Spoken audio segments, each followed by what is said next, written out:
एक बार की बात है, किशनपुर गांव में महेश नाम का व्यक्ति अपनी बीवी रमा, 6 साल की बेटी पिंकी और 8 महीने के बेटे बिट्टू के साथ रहता है। जिंदगी एक पल में कितनी बदल जाती है, इसका सबसे बड़ा उदाहरण है महेश।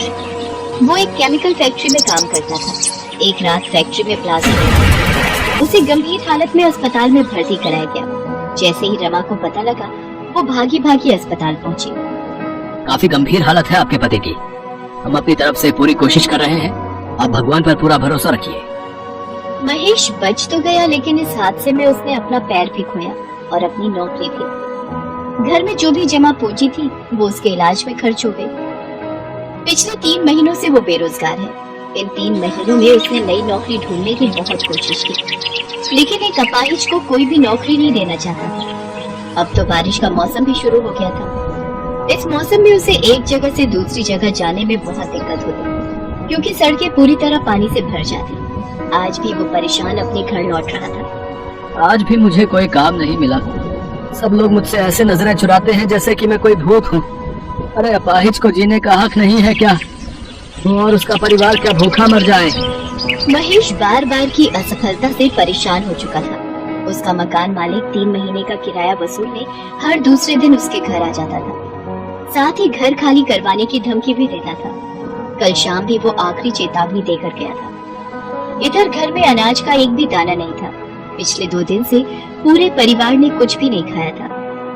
उसे कुछ भी समझ नहीं आ रहा था कि अब वो क्या करे। वो ये सब सोचते सोचते जा ही रहा था कि तभी जोरों की बारिश शुरू हो जाती है। मुझे उस चाय की टपरी के नीचे छिप जाना चाहिए। कहीं बारिश में तबीयत खराब हो गई तो लेने के देने पड़ जाएंगे। वो चाय की टपरी के नीचे जाकर खड़ा हो गया। चाय की टपरी वाला चाय के साथ पकौड़े भी बना रहा था। लोग चाय के साथ पकौड़े खाते हुए बारिश का मजा ले रहे थे। उसे पता था कि घर में कुछ भी खाने के लिए नहीं है। उसने अपनी जेब में हाथ डाला तो उसे बहुत 10 रुपए का पुराना नोट निकला। 10 रुपए ही है जेब में। क्या करूं मैं? हम मियां बीवी तो पानी पीकर भी रह लेंगे, लेकिन जब मैं उसके लिए पकौड़े ले जाऊंगा तो वो बहुत खुश होगी। पहले उसने बहुत सोचा, फिर उसने उन पैसों से पकौड़े खरीद लिए। थोड़ी देर बाद बारिश बंद हो गई। फिर वो पकौड़े लेकर घर पहुंचा, लेकिन घर के बाहर पहुंचते ही उसकी आंखों में आंसू आ गए। उसके बीवी बच्चे घर के बाहर खड़े थे और उसका 8 महीने का बेटा बिट्टू अपनी माँ की गोद में लगातार रोए जा रहा था। पिंकी सहमी हुई अपनी माँ का आंचल पकड़कर खड़ी थी और उनका मकान मालिक उनका बचा खुचा सामान सड़क पर फेंक रहा था। उसकी बेटी ने जब उसको देखा तो वो भागते हुए महेश के पास आई और रोते हुए कहने लगी, बाबा देखो ना, अंकल ने हमें घर से बाहर निकाल दिया और वो हमारा सामान भी बाहर फेंक रहे हैं। और जो मेरी छोटी सी गुड़िया थी ना, जो आप लाए थे, अंकल ने उसे भी नाले में फेंक दिया। महेश ने अपनी बच्ची को चुप करवाया और जाकर मकान मालिक के पैरों में गिर पड़ा। ये आप क्या कर रहे हैं मालिक? इस तरह हमें बेघर मत करिए। चुप कर, पहले 3 महीने का किराया हाथ में रख, फिर बात कर। मैं जल्दी ही आपके सारे पैसे चुका दूंगा। चुप कर, पिछले 3 महीने से तुम्हारी ये बात सुन सुनकर मेरे कान पक गए। तभी मकान मालिक की नजर महेश के हाथ में कागज में लिखे पकौड़ों पर गई। उसे देखकर उसका पारा चढ़ गया। अरे रे, कितना झूठ बोलते हो तुम लोग। मेरा किराया देने के लिए तुम्हारे पास पैसे नहीं है, और पकोड़ा पार्टी करने के लिए पैसे? चलो निकलो यहाँ से, कार कहीं के। ये कहकर उसने उन पकौड़ों को उसके हाथ से छीनकर फेंक दिया। फिर वो अपने घर में ताला लगाकर निकल गया। महेश और उसकी पत्नी गिड़गिड़ाते रहे, लेकिन वो तो निर्दयी बना रहा। अब हम कहाँ जाएंगे जी? पता नहीं रमा, लेकिन कहीं तो जाना होगा ना। छोटा मोटा सामान अपने सिर पर उठा वो सड़क पर निकल गए और तभी एक बार फिर से जोरों की बारिश शुरू हुई। वो बारिश से बचकर कहीं छिपना चाहते थे, लेकिन कहीं दूर दूर तक कोई जगह नहीं। रमा अपने छोटे से बेटे को अपने सीने से लगाए चली जा रही थी। तभी बारिश के साथ साथ ओले भी गिरने लगे। हे भगवान, गरीबों को तकलीफ देने में आपको बहुत मजा आता है ना। बारिश तो हो ही रही थी, अब ओले भी पड़ने लगे। लेकिन तभी महेश की नजर सड़क पर पड़ी सीमेंट की पाइप पर गई। उसने सबको पाइप में छिपने के लिए कहा, लेकिन पाइप तक पहुंचने से पहले दुर्भाग्य से ओले का एक बड़ा सा टुकड़ा पिंकी के सिर पर गिर गया। उसके सिर से खून बहने लगा और वो बेचारी जोर जोर से रोने लगी। रमा ने झट से अपनी गोद से पिंकी को उतार कर महेश के हाथ में दिया और अपनी साड़ी का पल्लू फाड़कर पिंकी के सिर पर बांध दिया। माँ, सिर में बहुत दुख रहा है। रो मत मेरी बच्ची, ठीक हो जाएगा। वो सभी पाइप के अंदर बैठ गए और बारिश के रुकने का इंतजार करने लगे, लेकिन बारिश रुकने का नाम ही नहीं ले रही थी। तभी उन्होंने देखा कि उनके सीमेंट वाले पाइप से कुछ दूरी पर एक बड़ी सी गाड़ी आकर रुकी। उसमें से दो कपल बाहर निकले और बारिश में भीगने लगे। बारिश में भीगने का अपना अलग ही मजा है ना काजल। सच में अखिल, बारिश में भीगना और उसके बाद गर्मा गर्म पकौड़े खाना जन्नत सा मजा देता है। काश ये बारिश पूरी रात होती रहे तो मजा आ जाए। एक और महेश का परिवार बारिश के रुकने का इंतजार कर रहा था और दूसरी ओर कोई पूरी रात बारिश चाह रहा था। कितनी असमानता है ना भगवान की बनाई इस दुनिया में। महेश और उसकी बीवी यही सोच रहे थे, साथ ही बारिश के रुकने का इंतजार भी कर रहे थे, लेकिन बारिश नहीं रुकी और वो और भी तेज होती गई। सड़कों पर पानी भरने लगा और लगातार 2 दिन से हो रही बारिश के कारण बाढ़ वाली स्थिति पैदा होने लगी। उन लोगों की सीमेंट वाली पाइप में भी पानी आ गया। पानी उनके सीने तक पहुंच चुका था। रमा, हमें बच्चों को लेकर कहीं ऊंचे स्थान पर जाना होगा, नहीं तो हम सब डूब जाएंगे। तभी महेश ने पिंकी को अपने कंधों पर बिठाया और किसी सुरक्षित जगह की तलाश में आगे की ओर जाने लगा। तभी पानी का एक तेज बहाव आया और महेश का नियंत्रण बिगड़ गया और वो गिर पड़ा। पिंकी भी गिर पड़ी और वो पानी के तेज बहाव की चपेट में आ गई और पानी में डूबने लगी। पापा, पापा बचाओ मुझे, मैं डूब रही हूँ पापा, पापा। एक तो 2 दिन से भूखा परिवार, ऊपर से बारिश का कहर। महेश चाहकर भी अपनी बच्ची को नहीं बचा सका और पिंकी पल में ही उनकी आंखों से ओझल हो गई। पिंकी, पिंकी कहाँ हो तुम? पिंकी, हाय मेरी बच्ची।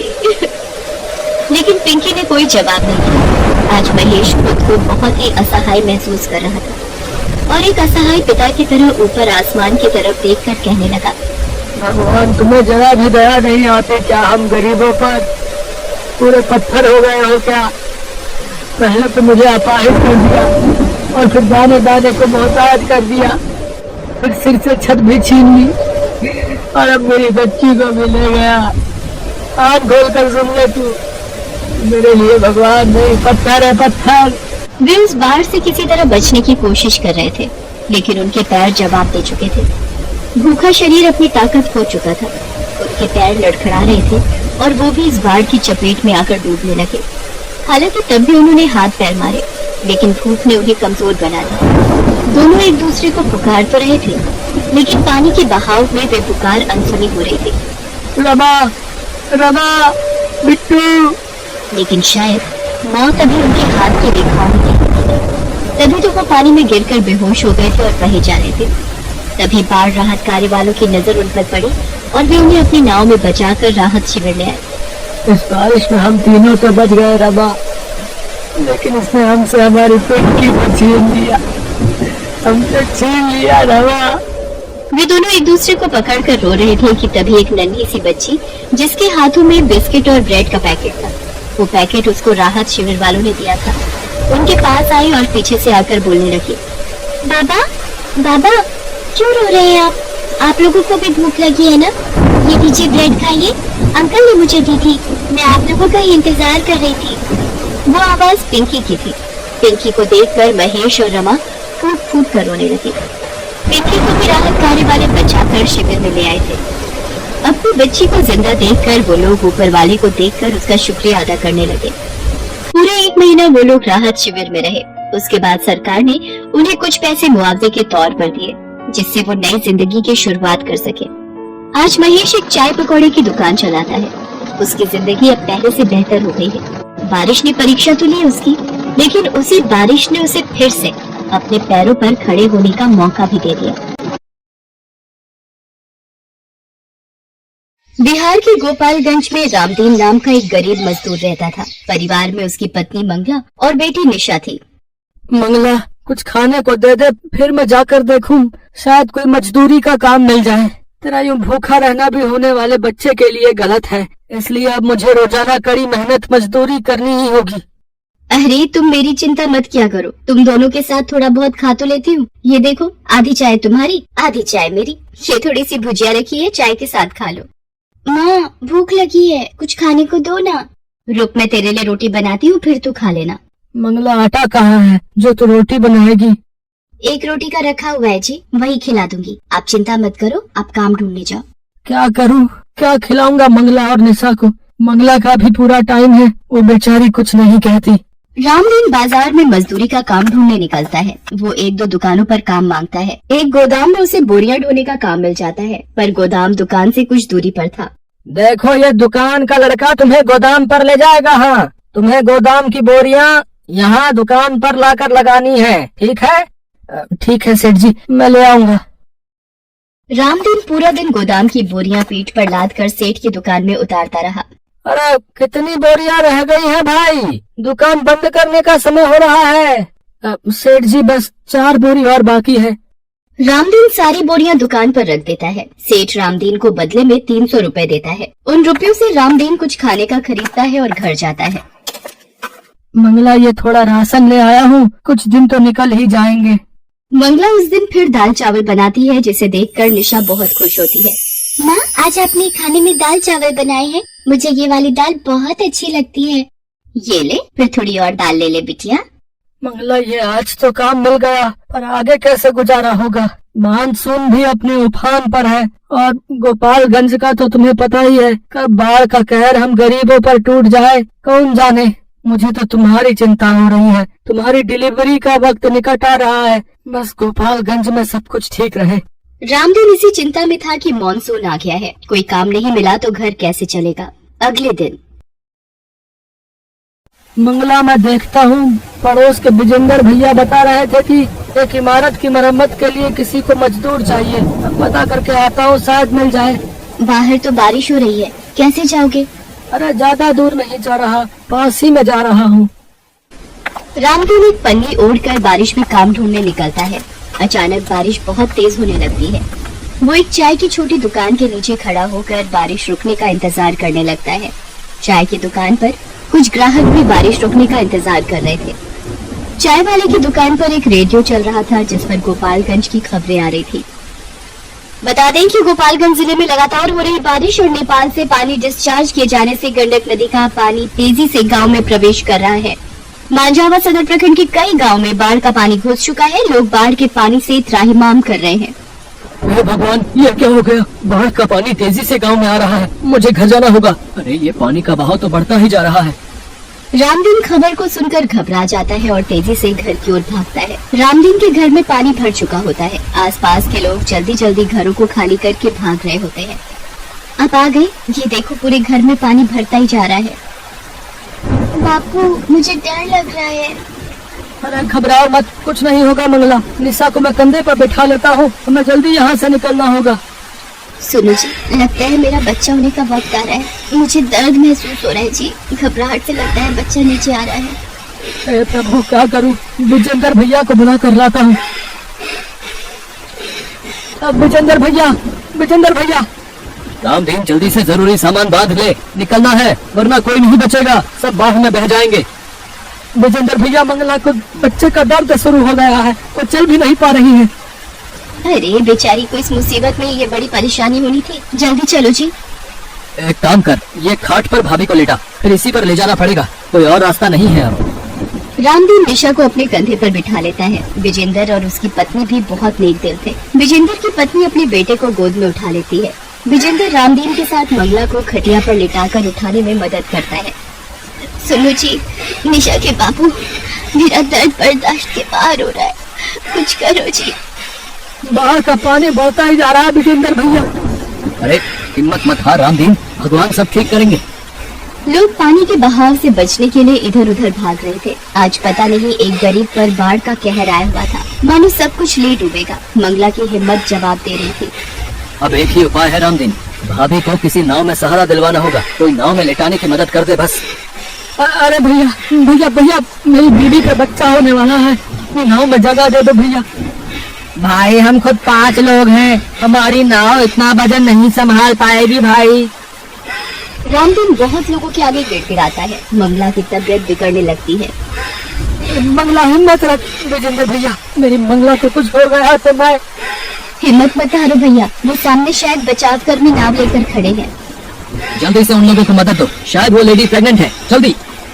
रेस्क्यू टीम जल्दी से रामदीन के पास पहुंचती है और नाव में मंगला को लिटाया जाता है। मुश्किल के वक्त मजबूरी में मंगला नाव में ही एक बेटे को जन्म देती है। सब लोगों की मदद से मंगला की जान बच जाती है। कुछ देर बाद सुरक्षा कर्मी मंगला और उसके बच्चे के साथ सभी को एक सुरक्षित जगह पर पहुंचा देते हैं।